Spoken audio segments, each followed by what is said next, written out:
चमोली की खबर सबसे पहले जानिए। चमोली के नीति घाटी में 4 पर्यटक फंस गए। चारों पर्यटक ऋषिकेश से नीति घाटी घूमने आए हुए थे, लेकिन भारी बर्फबारी होने के बाद सभी पर्यटक 27 दिसंबर से यहां पर फंसे हुए थे। पर्यटकों का कहना है कि आईटीबीपी के जवानों ने चारों पर्यटकों के रहने और खाने का इंतजाम किया, लेकिन बर्फ में गाड़ी फंसने से चारों पर्यटक यहां फंसे रह गए। नितिन सेमवाल और जानकारी के साथ फोन लाइन पर मौजूद है। नितिन सेमवाल, आईटीबीपी के जवानों ने इन 4 पर्यटकों का जो कि यहाँ पर फंसे हुए थे काफी दिनों तक पूरा ख्याल रखा। इस समय क्या ये पर्यटक सुरक्षित स्थान पर पहुंचा दिए गए हैं? ये पूरी खबर आप विस्तार से बताइए।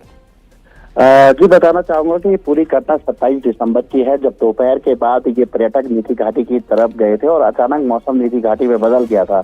उसके बाद वहां पे बहुत ज्यादा बर्फबारी हुई, जिससे इनका वाहन वहीं फंस गया था और ये 4 पर्यटक जो ऋषिकेश के हैं, ये वाहन सहित वहीं फंसे रहे। और अभी भी बताया जा रहा है कि जब सड़क मार्ग वहां पे खुलने का काम जारी है तो उसके बाद इनको नीचे की तरफ उतारा जाएगा। लेकिन सबसे बड़ी बात यह है कि इन्होंने कई जगहों पर संपर्क किया, लेकिन मदद नहीं मिली और बाद में आईटीबीपी के द्वारा इनकी पूरी मदद की गई। वहां पे रहने के लिए इनको कैंप में रखा गया, खाने की व्यवस्था की गई और अब बताया जा रहा है कि आज या शाम तक इनको सुरक्षित जोशीमठ तक लाया जाएगा और उसके बाद इनको ऋषिकेश के लिए भेज दिया जाएगा।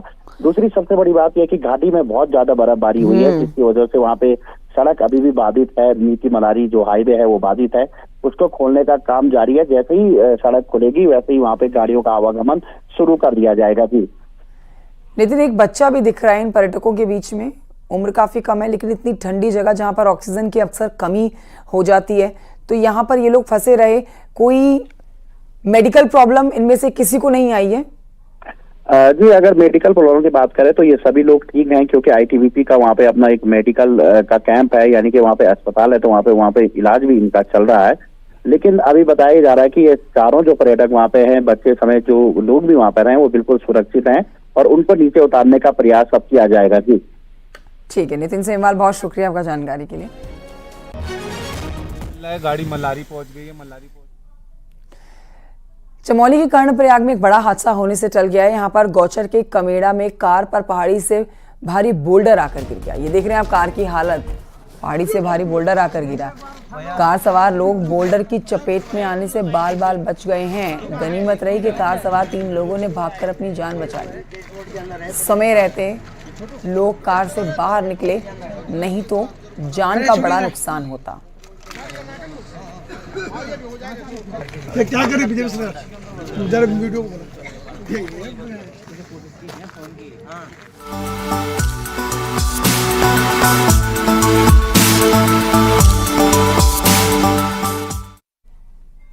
मुख्यमंत्री पुष्कर सिंह धामी ने सभी प्रदेशवासियों को साल 2025 की शुभकामनाएं दी है। मुख्यमंत्री ने सभी को सुख, शांति और समृद्धि की कामना उनकी की है। मुख्यमंत्री ने कहा है कि उत्तराखंड गठन के 25वें साल को हम देवभूमि रजत जयंती वर्ष के रूप में मना रहे हैं। सीएम ने कहा है कि इस नए साल को विकास कार्यों के लिए बड़ा साल बनाकर रहेंगे। सीएम धामी ने कहा है कि नए साल में भी राज्य के विकास के लिए दिन रात काम करना है और नए साल में कई नए काम राज्य के लिए करने हैं।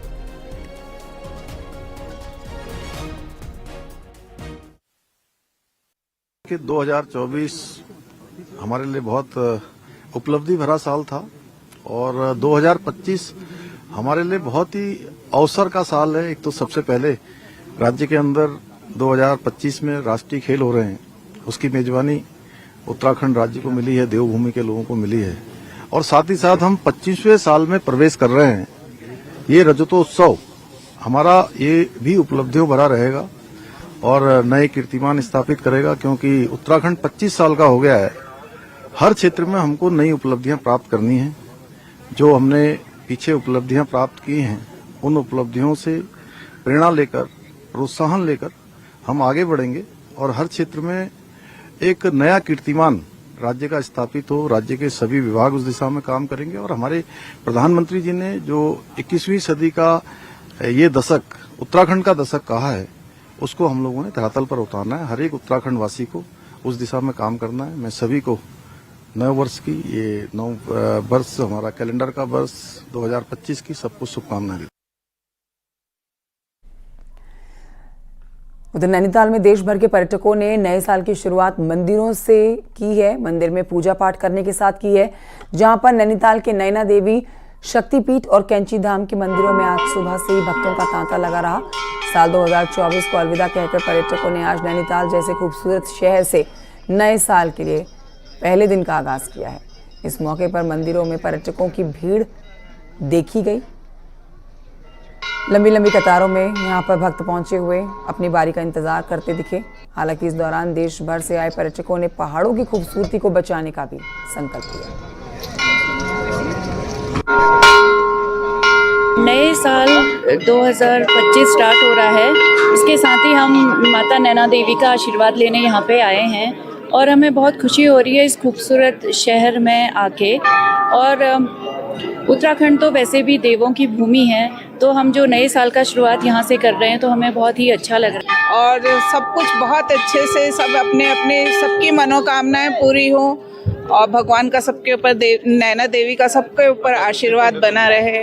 हमारे देश खूब तरक्की करे, देश के साथ साथ देश के नागरिक सभी बहुत तरक्की करें। स्पिरिचुअली और अवेयर होना है तो देवभूमि उत्तराखंड से बेटर कोई और जगह नहीं है उसके लिए। एंड नैना देवी मंदिर एक शक्तिपीठ है, तो इसीलिए नए साल पे पहले दिन हम यहाँ आए हैं। दूसरा है हेल्दी और फिट होना, मेंटली फिजिकली। आई थिंक सबके लिए आजकल के ज़माने में ज़रूरी है। अगेन उत्तराखंड से बेटर और कोई जगह नहीं है ट्रैक करने के लिए। अच्छा पानी, हवा, एंड आई होप ये ऐसे ही बना रहे।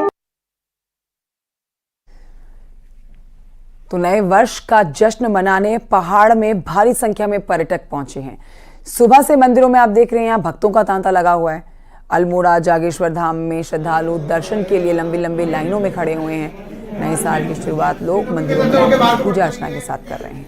जिले के अधिकांश मंदिरों में ऐसी ही भीड़ देखी गई है।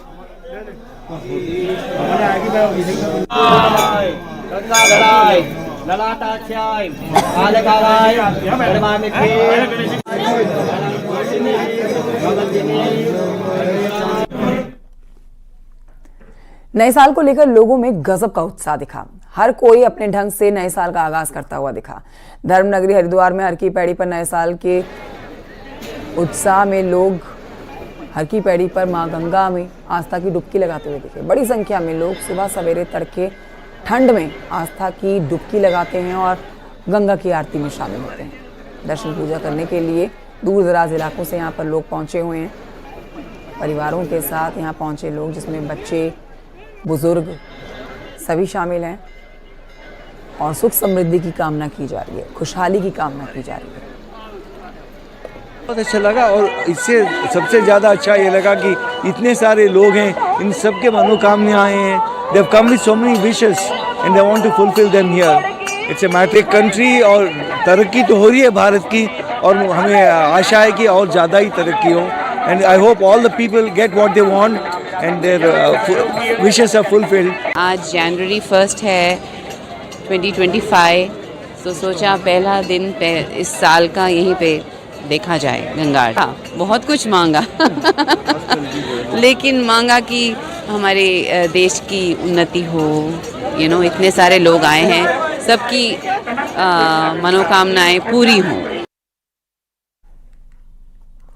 नए साल के पहले दिन बद्रीनाथ धाम के शीतकालीन गद्दी स्थल नरसिंह मंदिर में सैलानी दर्शन के लिए पहुंचे और इस दौरान सैलानियों ने भगवान नरसिंह नवदुर्गा के दर्शन किए। नए साल का जश्न मनाने जो सैलानी औली घूमने आए थे, वो भगवान नरसिंह के मंदिर में पूजा अर्चना के लिए पहुंचे। स्कूली बच्चों ने अपने भविष्य की प्रार्थना के लिए भगवान नरसिंह मंदिर के दर्शन पूजन किए।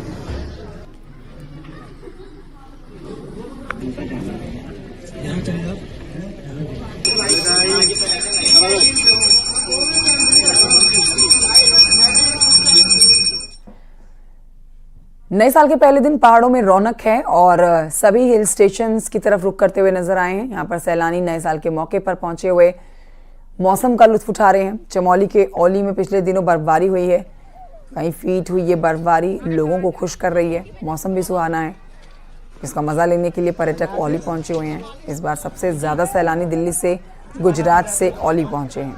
बर्फबारी के बाद औली की वादियों का मजा लिया जा रहा है।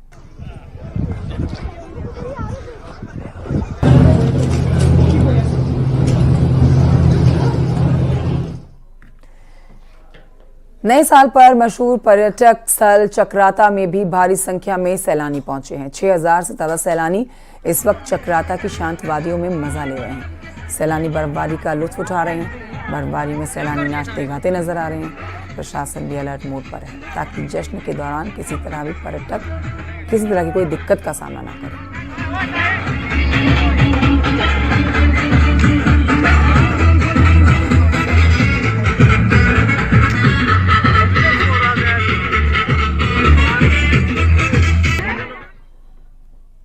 उत्तरकाशी में नए साल पर पर्यटक स्थल हर्षिल, दयारा और केदार कांठा पर्यटकों से गुलजार दिखा। यहां करीब 5000 से ज्यादा पर्यटक पहुंचे हुए दिखे। देर रात तक पर्यटक झूमते नजर आए और नए साल के जश्न में डूबे रहे। नए साल के पहले दिन सैलानी बर्फ में खेलते और मजे लेते हुए नजर आए। बर्फबारी के चलते हर्षिल, दयारा और केदार कांठा की खूबसूरती कई गुना बढ़ गई। दूसरे राज्यों से पर्यटक यहाँ पर आए हुए हैं नए साल का जश्न मनाने।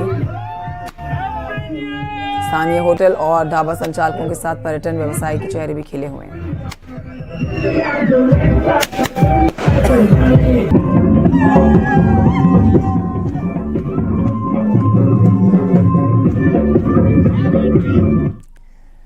प्रदेश में अतिक्रमण के खिलाफ अभियान और तेज हो गया है।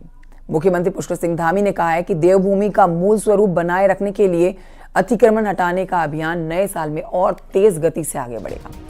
इसके लिए पुलिस वेरिफिकेशन ड्राइव तेजी से चलाएगी।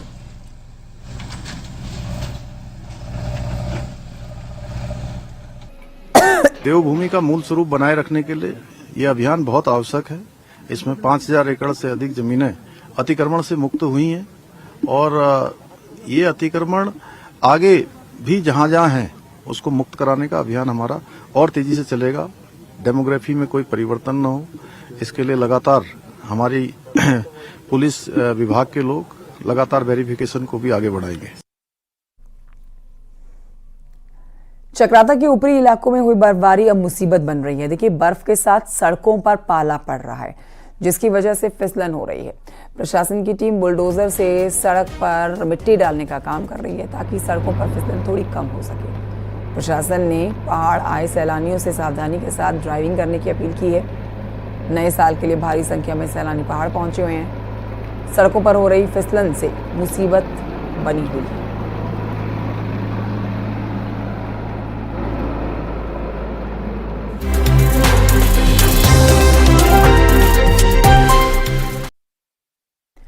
निकाय चुनाव की बात करेंगे, जहां पर मुख्यमंत्री पुष्कर सिंह धामी ने कहा है कि इस चुनाव में बीजेपी की शानदार जीत होगी क्योंकि जनता बीजेपी के साथ है।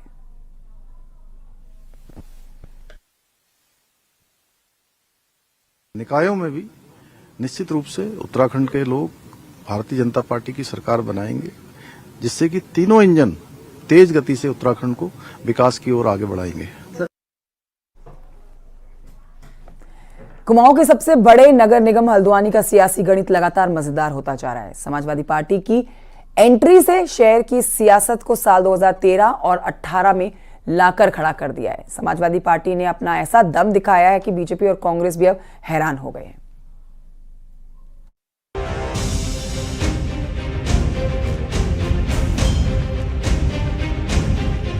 नगर निकाय के चुनावी शोर के बीच हल्द्वानी में कुमाऊं के सबसे बड़े नगर निगम हल्द्वानी में समीकरण तेजी से करवट बदल रहे हैं। साल 2013 में मेयर के मुकाबले में अब्दुल मतीन सिद्दीकी ने कांग्रेस को तीसरे नंबर पर ढकेल दिया था, तो साल 2018 में शोएब अहमद ने करीब 10,000 वोट लाकर अपनी मजबूत मौजूदगी दिखाई थी। अब्दुल मतीन सिद्दीकी और शोएब अहमद अब सपा के मंच पर एक साथ हैं और साल 2025 में नई इबारत लिखने का दावा कर रहे हैं। देखिए, आज ये वक्त की जरूरत थी। जो हालात शहर के हो गए थे, जो यहाँ की जनता बुरी तरह परेशान है, तो ये बात तय थी कि लोग हमारी लड़ाई का फायदा उठा रहे थे। तो आज हमने उन सारी चीजों को आपस में भुलाते हुए, लड़ाई तो कहीं नहीं थी, राजनीतिक लड़ाई सब लोगों में होती है, जहाँ चार बर्तन होते खटकते हैं। तो आज हम लोगों ने इन्होंने बड़ा दिल दिखाया, साथ में बैठ के हमने वार्ता की है कि आज इन्होंने मेरे सर पे हाथ रखा है और आने वाले चुनाव में हम इनके साथ में जाएंगे। कम से कम आज मेयर से एक अपनी भूमिका बनाएंगे। जो 2013 में मतीन भाई कुछ वोटों से, चंद वोटों से रह गए थे, तो वो जो कमी है वो पूरी करेंगे इस बार हम लोग। और ये चुनाव सिर्फ एक छोटा चुनाव नहीं होता, बहुत बड़ा चुनाव होता है मेयर का। तो कोशिश ये करेंगे हर जगह तक पहुंचे। जाहिर है मुस्लिम मतदाताओं के गढ़ से उन्हीं के नेता का खड़ा होना कांग्रेस को चिंता में डालने वाला है, क्योंकि कोई विकल्प न होने की स्थिति में इसका सीधा फायदा कांग्रेस को मिलना तय था। लेकिन इन सबके बीच कांग्रेस को भरोसा है कि मुसलमानों का वोट उन्हें ही मिलेगा। उसके लिए रणनीति बनेगी, आप उसमें तय करेंगे, आप उनको समझाएंगे। और ऐसा नहीं कि मुस्लिम मतदाता कांग्रेस से बाहर जाएगा, मुझे उम्मीद नहीं है, वो ललित जोशी के पक्ष में वोट देंगे। दरअसल हल्द्वानी के गौजा जाली, लाइन नंबर, नई बस्ती, गफूर बस्ती, रेलवे लाइन, राजपुरा और ढोलक बस्ती इलाके के 15 वार्ड में 40,000 से ज्यादा मुस्लिम मतदाता हैं। लेकिन पिछले साल हुई बनभूलपुरा हिंसा के दौरान मुस्लिम लीडरशिप कमजोर होने की बात सामने आई, जिसके बाद मुस्लिम समाज अपने किसी नेता को मजबूत करने के बारे में सोचने लगा है, जिससे हल्द्वानी का सियासी समीकरण बदलना तय है। हल्द्वानी से न्यूज 18 के लिए शैलेंद्र नेगी की रिपोर्ट।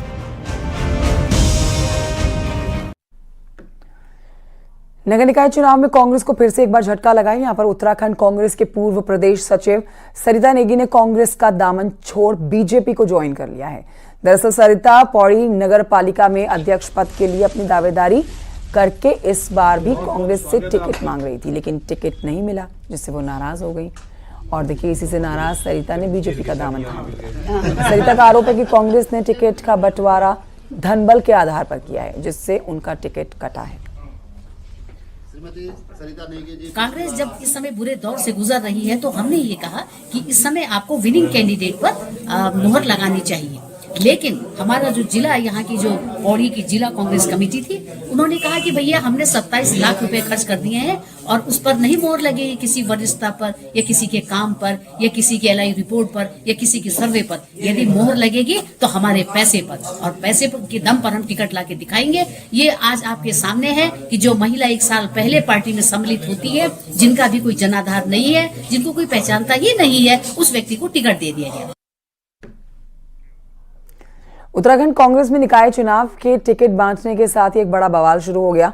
पार्टी के संगठन उपाध्यक्ष मथुरा दत्त जोशी ने टिकट नहीं मिलने पर पार्टी छोड़ने तक की बात कह दी, जबकि प्रदेश अध्यक्ष ने साफ कहा है कि टिकटों का बंदरवाट दिल्ली में हुआ है और उसके बाद कोई धोखा देने की बात सामने नहीं आती है। रिपोर्ट देखिए।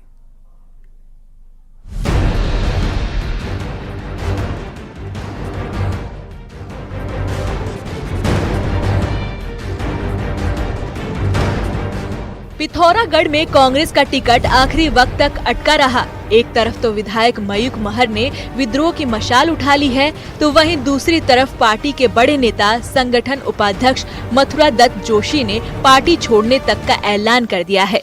मथुरा दत्त जोशी अपनी पत्नी को मेयर का टिकट दिलाना चाहते थे, लेकिन टिकट नहीं मिला तो अब बगावत की राह पर है। पूरी पार्टी नेतृत्व ने धोखे में रखा। मैंने पूरी पार्टी की लीडरशिप के सामने कहा। यशपाल आर्य जी के घर में मीटिंग चल रही थी, उसमें प्रभारी भी थे, यशपाल आर्य जी भी थे, प्रीतम सिंह जी भी थे, गोदियाल जी भी थे, हरीश रावत जी भी थे।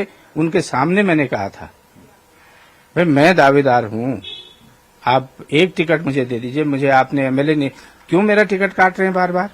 अगला कदम अभी बातचीत करूंगा, परिवार में बातचीत हो रही है, अभी अपने इष्ट मित्रों से बातचीत हो रही है। और क्योंकि दुख इस बात का है कि 48 साल जिस पार्टी को सींचा है, जिसमें काम किया है, अगर उस पार्टी को त्यागने से पहले बहुत सी पहलुओं पर विचार करना पड़ेगा। मथुरा दत्त जोशी के दावों पर कांग्रेस प्रदेश अध्यक्ष करण महारा ने बड़ा खुलासा किया है।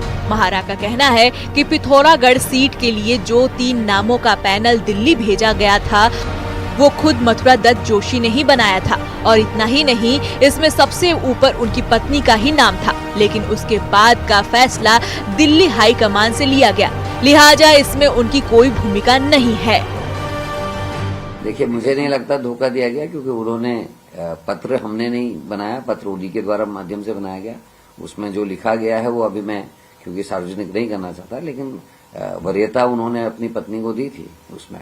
और अब पार्टी हर चीज पे तय करती है। दिल्ली वालों ने कौन DCC रहा, किसने कार्यक्रम किए, और अंजू को जो एज मिली वो इस बात पे मिली कि उसने 2019 में जब कोई चुनाव लड़ने के लिए तैयार नहीं था पिथौरागढ़ से, उस समय अंजू लुंठी पार्टी की तरफ से आदरणीय प्रकाश पंत जी की पत्नी के खिलाफ मैदान में उतरी थी और केवल 2400 वोट से उस चुनाव को हारी थी।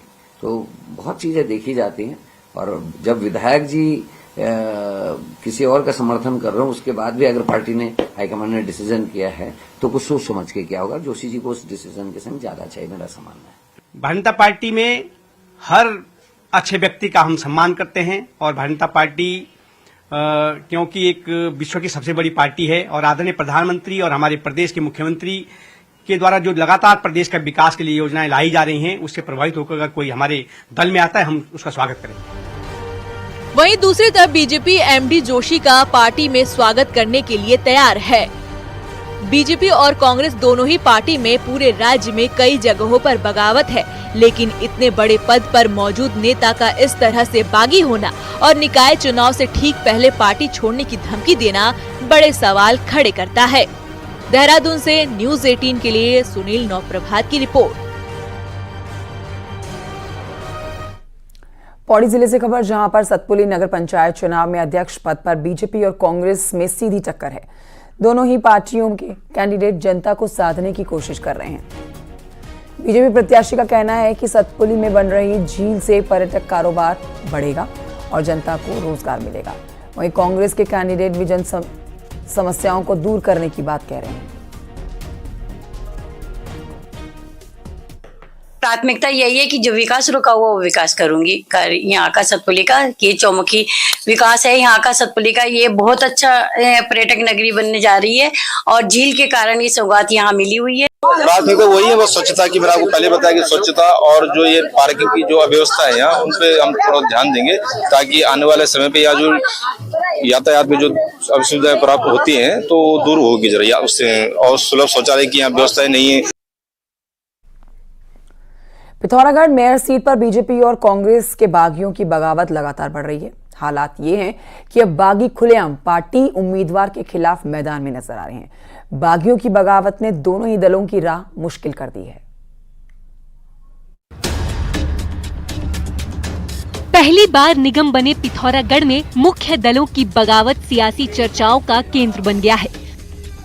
मेयर सीट पर काबिज होने के लिए राष्ट्रीय दलों के उम्मीदवार तो मैदान में हैं ही, लेकिन मुकाबले को रोचक बागियों ने बना दिया है। नगर पालिका के निवर्तमान अध्यक्ष राजेंद्र रावत की पत्नी सीमा रावत ने जहां बगावत का आगाज करते हुए निर्दलीय मैदान में उतरने का ऐलान किया है, वहीं सीमा अब बीजेपी उम्मीदवार पर पूरी तरह हमलावर भी हो रही हैं। सीमा का आरोप है कि पार्टी ने ऐसी महिला को टिकट दिया है जिसका पार्टी में योगदान नहीं के बराबर है। यही नहीं, पार्टी के इस फैसले से समर्पित कार्यकर्ता पूरी तरह निराश हैं। एक ऐसी महिला को उम्मीदवार बनाया गया जिन्होंने एक बार भी भारतीय जनता पार्टी कार्यालय में न कदम रखा, न भारतीय जनता पार्टी की रैलियों में आई, न धरने में उनको किसी ने देखा। आज आप किसी से भी पूछ लीजिए कार्यकर्ता से, वो सिर्फ यही कह रहे हैं कि हमने इस महिला को नहीं देखा है। पिथौरागढ़ की मेयर बनने के लिए दर्जन भर महिलाओं ने पर्चा भरा है, जिसमें 4 बीजेपी की बागी हैं, जबकि कांग्रेस से 2 बागियों ने पर्चा दाखिल किया है। लेकिन कांग्रेस के लिए सबसे बड़ी मुश्किल नेताओं ने खड़ी की है।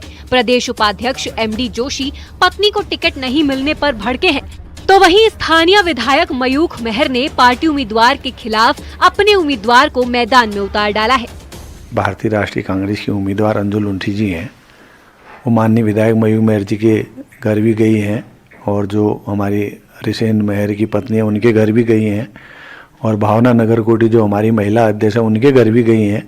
हम लगातार प्रयास कर रहे हैं। दोनों ही पार्टियां बागियों को मनाने में जुटी हैं। अब ये देखना है कि कौन सा दल कितने बागियों की बगावत को थाम पाता है। नाम वापसी के बाद भी अगर बगावत का आलम ये ही रहा तो तय है कि चुनावी नतीजे किसी भी करवट बैठ सकते हैं, जिसमें बड़ा रोल इन बागियों का ही होगा। न्यूज़ 18 के लिए पिथौरागढ़ से विजयवर्धन उप्रेती की रिपोर्ट।